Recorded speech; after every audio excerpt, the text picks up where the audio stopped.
What's the cruelest thing someone ever said to you that you still remember word for word? Story 1. Was married to a man who couldn't have kids. I knew before we married I was okay with that. A guy at work found out we couldn't have kids and said, "It's sad that you'll never be a family, just always a couple." I usually don't give a flying F what people think of me, but that one hurt. Answer reminds me of the classmate I had in college that said I wasn't and would never be a woman until and unless I had a child. Only women got pregnant and give birth. Female adult humans that never got pregnant and had a baby would only ever be ladies or girls. So I was a girl or lady until I gave birth. Didn't matter that I was an adult. I was still just a girl. But he clarified that he became a man when he turned 18, and that's how every male human is. They go from boys to men at 18. I countered that since he also never had a child, that he was just a guy. Nope, apparently not how it worked. Adult males don't have to do anything to become a man. Adult females have to have a child to be a woman. I stopped talking to him after that convo. Story 2. Your nose looks normal except for your nostrils. Your nostrils are unusual and not the correct shape. It makes your whole nose look weird. My mom two-childed me when I mentioned that another child was being teased by other kids about their nose, and I asked if my nose was too big, fearing I'd be teased too. Answer: oh yeah, my mom gave me a complex about my nose, and I'm still not sure it's not hideous. My friend's partner could have just been being polite when they said it's fine. She also said when I was 11, "Gee, your bum's getting big." I was really excited because she was coming to watch my horse riding lesson for once and left with lifelong body dysmorphia. I was actually quite thin but hitting puberty. Why the fudge do they do this shoot? Story 3. You need to shut up. Nobody likes you because of how much you talk. I was 5, my tipsy aunt was 31. That one stuck with me for all my life so far, and I have a really hard time talking to people if I don't have a purpose, like asking a question or needing a favor, which is its own can of worms. Answer: I was told I was annoying so often growing up that it led to me being a very hyper-independent person. Socially, I made myself as small as possible. It's extremely difficult letting people in. The hardest part is I still feel like a burden every time I have to talk to someone. And any attention feels like shame, like I failed to blend in and be normal enough. Story 4. Lots of these, but one stands out. My parents telling me as a kid that what I wanted or thought didn't matter because I didn't bring money into the house. Do you know how much you cost us? Until you start working and bringing money in, your opinion doesn't matter and we don't give a shoot how you feel. Why the hell did you even adopt a kid if that's going to be your freaking attitude? I lost respect for them right then and there and never gave a darn what they thought after that. When they threw me out of the house to teach me a lesson in hopes I'd come crawling back and be humble, I just left and never looked back. I don't even know if they are still alive. Answer: oof, adopted and hit you with all that? Ironically, my dad once sat down and had a talk with me and explained how he had our finances handled and how he made sure I'd never need to work as a kid type thing, and we were set. But then, he actually wasn't very good at finances, and ironically, I actually wanted to work just because. But it was mostly after I was working anyway that his bad with finances was catching up with him, which led to insane shoot, like him intermittently complaining about borderline 1930s depression shoot, like I didn't cut the crust off my bread, but sometimes would pull some of the most and worst crust parts off. So, we are talking even if I took crust off my bread, I'd still eat like 50 of the crust, and probably 50 of the time, I'd end up eating the crust left on the plate anyway, separately. Imagine being Loc 15 and this has never been an issue. And you have a job and you eat at your job for free several nights a week, as it is. And you bring home food from work, high-quality chef-made meals sometimes, and then not being 6, not being 10, and whining about crust bread, but being 15 and literally proving 10x, 20x food into the house, and suddenly being yelled at about how spoiled you are because you don't always eat the crust off your bread. Bruh. WTF. Mind you, this is a kid who, to some degree, worked since 12 for fun, had an uncle with side businesses, and picked up some spending cash, occasionally helping, including literally digging ditches, delivering furniture. By 15, working in restaurants and catering, paying for my own fun money and clothes after that point, etc. Story 5. Not the worst, but mom calling me a whore, slut, and an adult worker unprovoked on my 11th birthday sucked. Answer. I was around 11 as well when my mom first called me a whore and accused me of being pregnant because I drank a Red Bull and lied about it. I hadn't even started my period yet, but if I could lie about drinking a Red Bull that I wasn't allowed, then I must be lying about everything. I laugh about that one now. She doesn't remember it, doesn't beat when I was 15 and my dad took me by the throat, and when I wouldn't break angry eye contact saying, I shot my brother, don't think I won't shoot you too, and that I can go work the streets seeing as you're already a whore. This was because I had sent private pictures to my long-distance boyfriend at the time, and they searched my phone after I fell asleep. It came out after that he was so upset because he thought people at his job would find out I had sent private pictures somehow. Not sure how that logic lined up, but hey. Story 6. In elementary school, I tried to join in a hacky sack circle and missed, which pissed off a kid who I had never had problems with really, but was known for being a jerk. He pushed me and slammed my head against a brick wall. This was witnessed by a lot of kids and a teacher's aide or something, so I was sent to the nurse's office and he was reprimanded. Later, when I joined my class after getting an ice pack and Advil, I see him sitting at his desk with his head in his arms crying. The teacher sees me looking at him and says to me, "This is all your fault."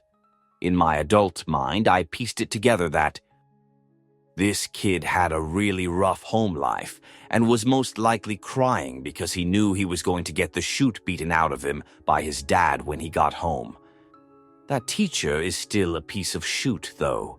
Fudge you, Mrs. Scott. Answer.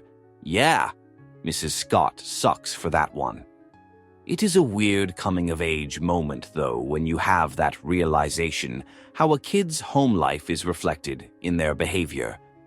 I used to stay with a close family friend during the summer, and they had 2 kids who were a bit younger than me. We had always been close, and we got along despite the age difference. Back in the day, kids were outside all the time, so we'd be out riding bikes or messing around in the front yard, just having a good time. There was a neighbor kid who would come over occasionally and just eliminate the vibe every time. No one looked forward to him showing up. He was loud, obnoxious, would swear and say rude things that were a bit shocking to us innocents. He was the definition of does not play well with others. Well, one afternoon he was just getting on our nerves to no end, really being a shoot-head. At some point we had been running through sprinklers on the front lawn, so we all had our shoes off.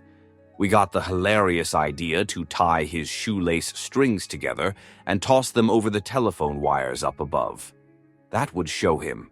It was funny, haha, at first, until after multiple attempts he was unable to knock them loose and they were stuck up there. It was very late afternoon when this all started, and soon became evening. He was getting more and more panicked and desperate, started crying even. This kind of freaked us out because he was usually such a punk and kind of a bully. Then, it's late enough, his mom starts hollering for him from their front steps, and he has to accept his fate that he is going home without his shoes. Sniffling and trying to hold back his tears, he shuffled off towards home, saying something about his stepdad beating his jerk. It then hit me that how he spoke to us was how he was spoken. 2 at home. I realized he didn't know any different and was just giving out what he got, and I felt really guilty for what we had done. He wasn't going home to adults who were gonna give a shoot and help him get his shoes. He was going home to fear and pain and getting punished for something beyond his control. Core memory and one of many childhood realizations, the world ain't all sunshine and fluffy clouds. Story 7. My mom many times said, sending you to college would be like pouring money down a rat hole. I'm 67, yo, and still hear it in my head. Answer. This one hit me hard. Before I got sick, I had big plans for my future. I went to a prestigious college. But then everything changed. I took some time off, had multiple surgeries, transferred to a local school that a high school me would have been embarrassed to attend. My health problems kicked my butt. Some semesters would be okay, and then there would be times when I would almost make it through a semester. But I'd end up missing school due to a flare-up, sometimes needing to be hospitalized or needing surgery. And although it'd get extensions, the school really didn't work with me. My ass ended up being affus. My younger sister graduated college. My friends graduated impressive graduate programs. My self-esteem was as low as it could go. My dad kept calling me a partied too hard financial invested. Well, I finally graduated college last summer. I'm trying to apply to graduate school now. I just got out of the hospital again last week, but I'm not letting that stop me. I don't know if you ended up going to college or not, but, excuse my language, fudge your mom. If you didn't go, it's never too late not to go. Story 8. Look at them, gesturing to some very thin gymnasts on TV. Why can't you look like that? You're short and fat. In my next family, my daughters will be prettier than you. On the day I graduated law school. Wow, I didn't think you were gonna make it. Walter J. Hall, you suck at life. Answer. On the day I graduated law school. Wow, I didn't think you were gonna make it. This is the one that cut the deepest for me. I joined the army out of college to do a job that had been all I ever wanted to do since I was a kid, and I had trained for it nearly my whole life. So when I went and passed, I was ecstatic and felt like I was on top of the world. Until that weekend, I saw my future wife and in-laws, and all they could talk about was how surprised they were. Story 9. My husband had stage 4 terminal cancer. He said it should have been me who had it. Yes, I still stayed until he died, but I wasn't sad when he did. Answer. Meth got what he deserved, it sounds like. I had this horrible, abusive teacher in 3rd grade. Like really, really terrible, to all of the students and our parents. But I was in an immersion program, and she was one of the native language teachers, who at the time were really hard to find.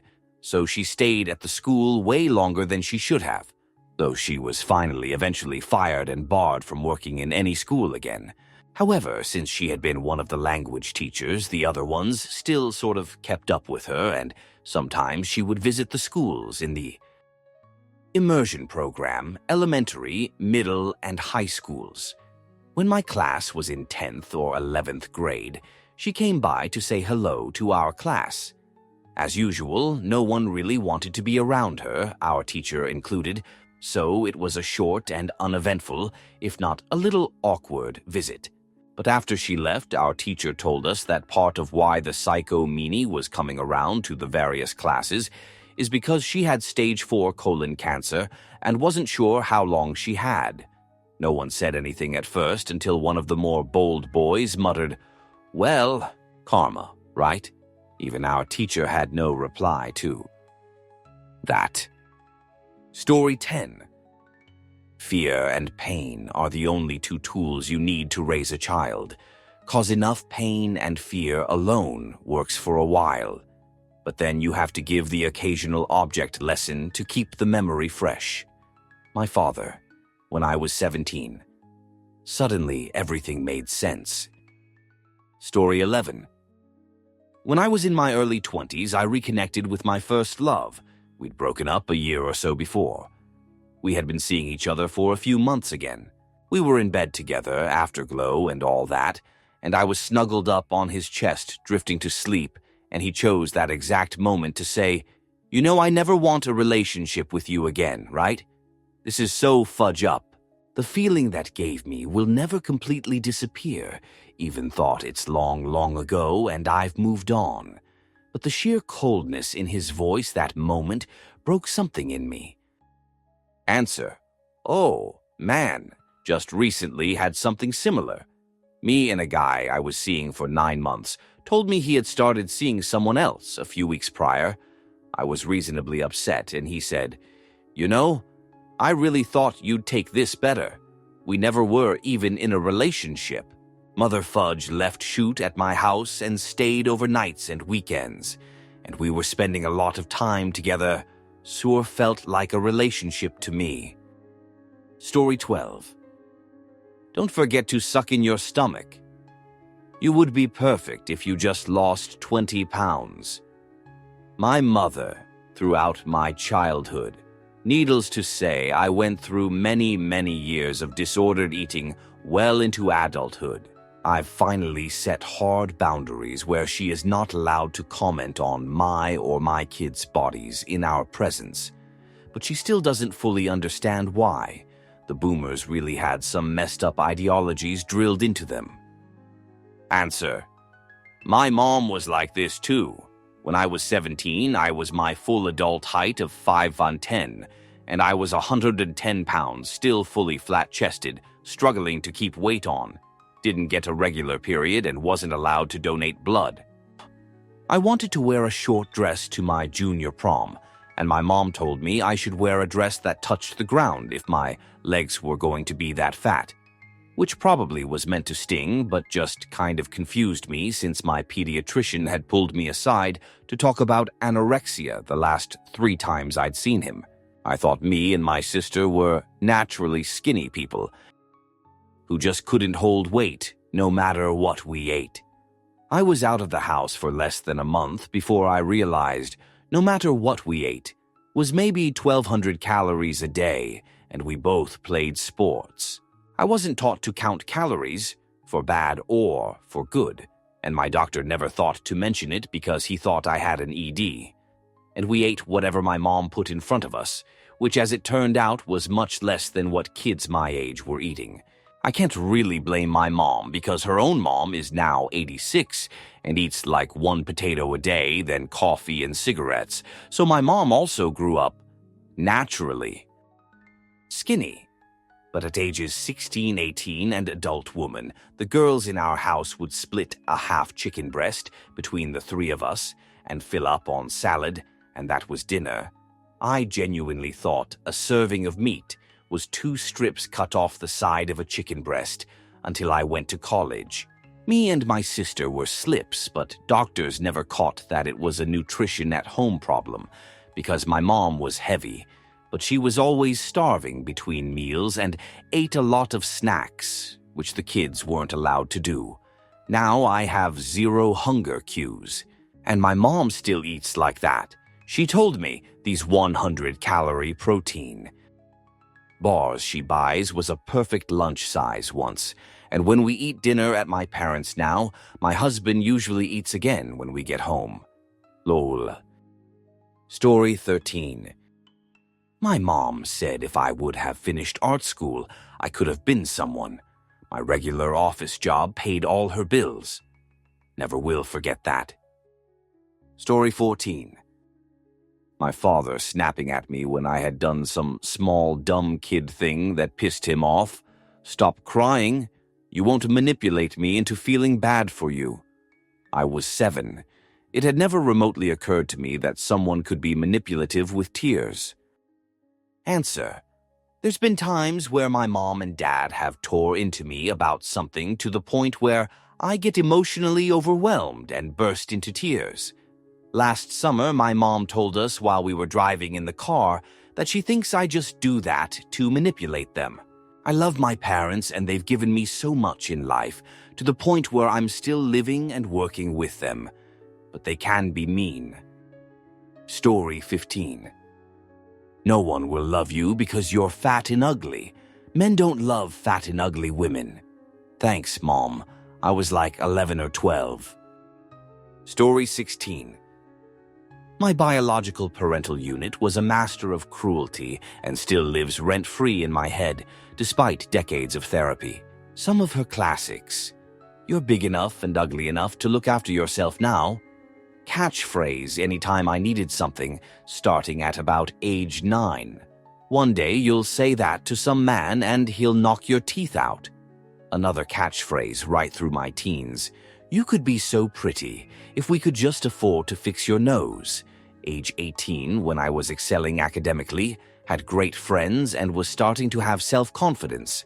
Now I know why you turned out like that. When I found out she'd been lying about who my biological father was my whole life, there were plenty of others, but those were among the most memorable. Answer: wow, I'm so sorry you went through that. Unfortunately, I know all too well how painful it is to have your mom say cruel, messed up things to you. My mother and I have always had a rocky relationship, but it was probably the worst when I was in my early 20s. I went blind at 22 due to corneal trauma. At the time, I was really bad off on substances, and my stepdad was a tipsy pervert. He would constantly hit on me, even in front of her. It caused a lot of conflict between us. She often accused me of sleeping with him behind her back, which I would never do. One time, I got out of the shower wearing nothing but a towel. I didn't even know he was in the house. I thought he was still outside since he'd been out there all day. But he was sitting on the couch watching TV. Instead of saying something like, "Hey, I'm in here," he stayed quiet and let me walk through like that. My mom came out of her room and saw me walking through in my towel. She exploded, called me a whore, a slut, and even an ugly bug-eyed meanie. That one hurt the most. She knew how self-conscious I was about my eyes. They're just scar tissue now. I always wear sunglasses when I'm around people because I'm embarrassed by how they look. So when she said that, I broke. I burst into tears. Instead of apologizing, she laughed in my face. Oh, good God, here we go. Here come the crocodile tears. Everybody grab a party hat. Miranda's throwing a pity party. You'll never forget that day. I'm 32 now, and we've been able to mend our relationship a lot. But the things she said back then still haunt me. I think they always will. Story 17. My kindergarten teacher, I was a really shy kid, wouldn't put my hand up to ask questions, for example. We were playing bingo.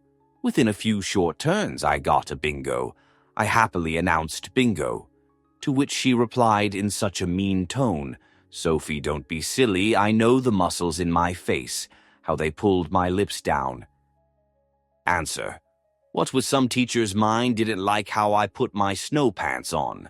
I was afraid of falling, so I laid down, put my legs up, and that's how I'd put them on safely, and kept me inside for recess. She also didn't believe I was able to read at all and would literally talk down to me. Mom had a teacher, I think, after kindergarten, but she was cruel to Mom, especially over spelling mistakes, literally bringing her up front of the class to humiliate her. Why are people teachers if this is what they are like with kids? Story 18. My youngest kid's father told me he wanted me to stay fat so nobody else would want me. I left him shortly after that.